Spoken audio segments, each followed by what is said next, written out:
So I'm Elaine Marsh with Friends of the Crooked River, and Friends of the Crooked River has been involved in this project for a long time, played many different roles, mainly through working with being the checkbook for managing the finances.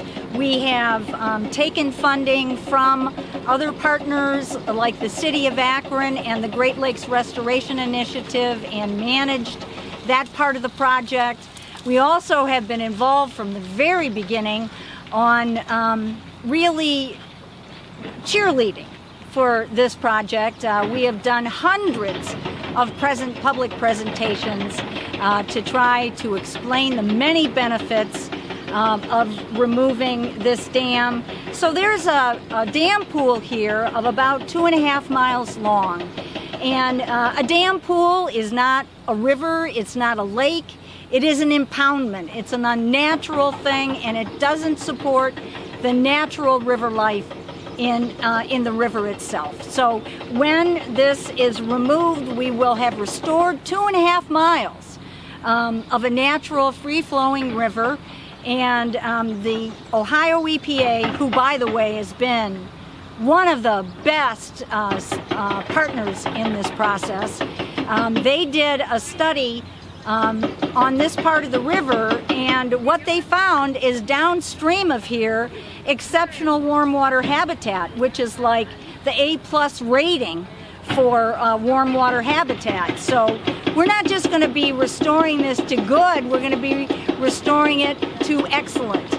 So that is the most important thing. That's why we're here.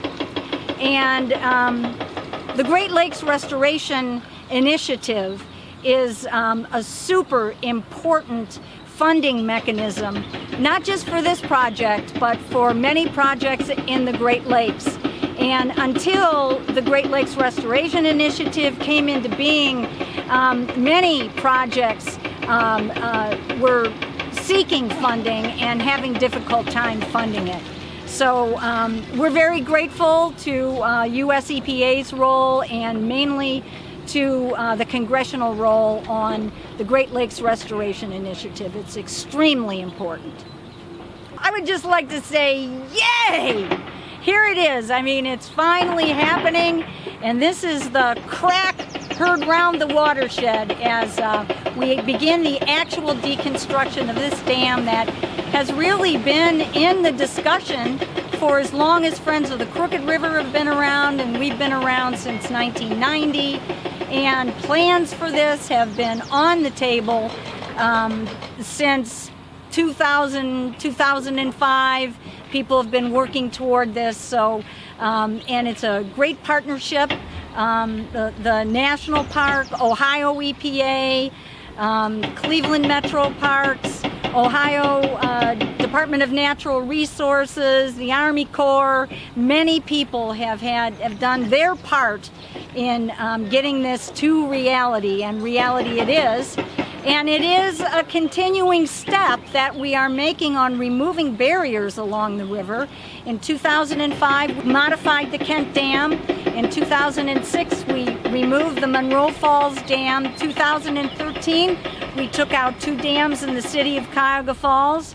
Today, we're beginning to take out the Brecksville Dam, and then of course, we are going to be working on the granddaddy of all dams, the Gorge Dam, in Summit Metro Parks between the City of Akron and Cuyahoga Falls, and we are working on that right now. Right now we are in the design phase of sediment management, and that will take probably through the early part of 2021, and then we actually deal with the sediment management and then take the dam down. So step by step, we are removing the barriers to water quality impairment and moving toward full restoration of the Cuyahoga River.